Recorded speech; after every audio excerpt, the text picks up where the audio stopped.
Is the second video on proof. So I've shown you how you can show things are equal in the previous video. I'm now going to show you how you can show that things are parallel.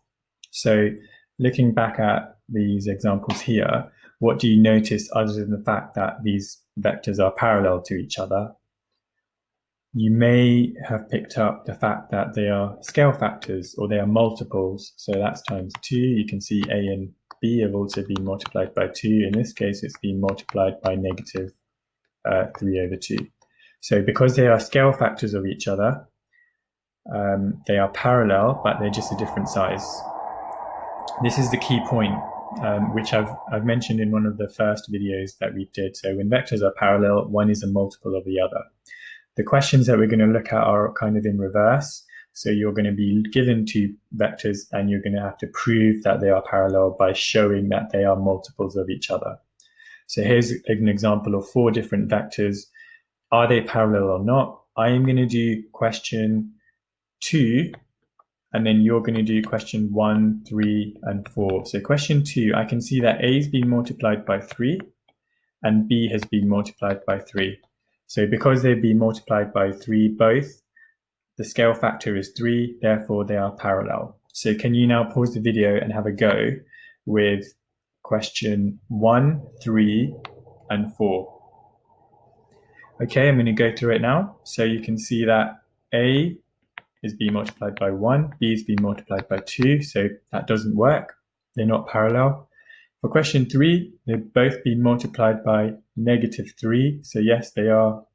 And then for question 4, A is being multiplied by negative 1, B is being multiplied by negative 1 as well, so yes, they're parallel. We're not going to do diagrams for this.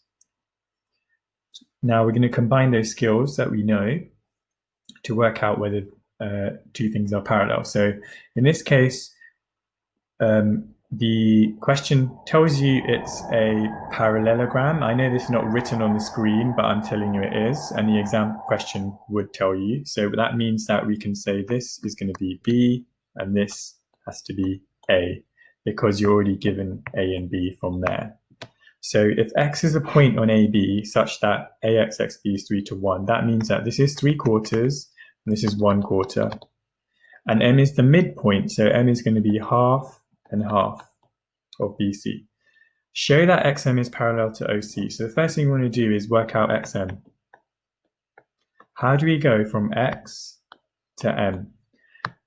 What we want to do is we want to find that vector, and then we're going to find OC, and then we're going to prove that they are multiples of each other.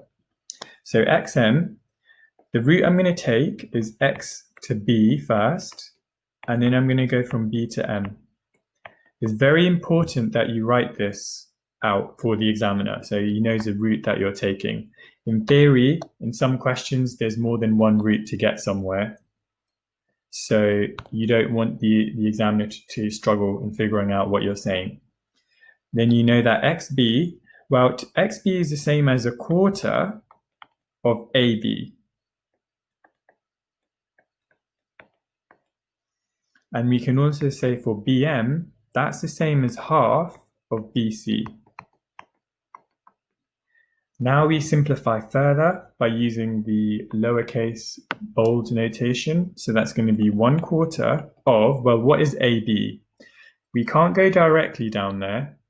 So instead, we're going to go this way. That means we're going to go negative A plus B. So 1/4 brackets negative A plus B plus half. Now BC is just A because they're parallel to each other. So those two vectors are just parallel. So BC is just A. So plus half of A. When you expand and simplify, you get negative 1/4 A plus half A, which is just 1/4 A. And then you also get 1/4 B. So 1/4 A plus 1/4 B. Now, the next part of this is we need to find what OC is. So OC. To go from O to C is, well, we're going to go this way and then we're going to go up. So it's B plus A. So you do have to write the route you're taking. So you have to write OB plus BC. Then you can write B plus A. And then for the sake of commutativity, and you'll see why I do this in a second, I'm just going to swap these around. You don't have to do this, but it helps. So what we've just figured out here is if this is AB and this is 1/4 of AB, they are multiples of each other. So you can say, therefore, OC and XM are multiples. Another way to put this is you can say, remember this is OC and this is XM, you can say XM equals 1/4 of OC. That is also sufficient as a final statement of proof. Here is another example, the same question that I've done. I've just typed it up so you can see what I've done here. So you can have a look at that. Pause the video if you need to. I'm going to move on to one example that you are going to do. So here's another diagram. Now I can't really assess you at home, obviously, because you're not in school. I would normally do this with mini whiteboards. So have a go and try this question. Pause the video. Okay, so going through the questions now. Find AB in terms of AB. So AB is this. We can't go that way, so we're going to have to go negative 2A plus 3B. And that's it, negative 2A plus 3B. P is in a point AB such that AP, PB is 2/3, so that's going to be 2/5, 3/5. Show OP is parallel to A plus B. Now, we don't have to work out anything about A plus B, that's not on the diagram, but we do need to work out this vector OP. There's two routes that we can take. We can either go this way or we can go this way. I decided purely randomly, just because I feel like I'm going to go this way. Now, you'll see it's not a coincidence that part A is going to help us with this. Most exam questions kind of build upon each other. So how can we show it's parallel? Well, first of all, let's find OP. So OP, tell the examiner your root. So OP is equal to OA plus AP.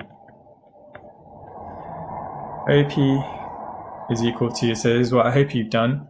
OA is just 2A plus, now AP is 2/5 of AB. Now we know what AB is because we just worked it out here. So I'm going to do another line and I'm going to write 2A plus 2/5 of brackets 2A plus 3B. Then I just expand and simplify it. Now I already have the working out here, so I'm not going to show you the working out, but this is the mark scheme. So when you expand and simplify, this is what you get. 6/5A plus 6/5B. Now you can see the scale factor is 6/5. And you have to say that in words. So we have to say specifically that A plus B and 6/5A plus 6/5B are multiples or scale factors. On the next video, I'm going to show you how to show something as a straight line. So I'll see you on there.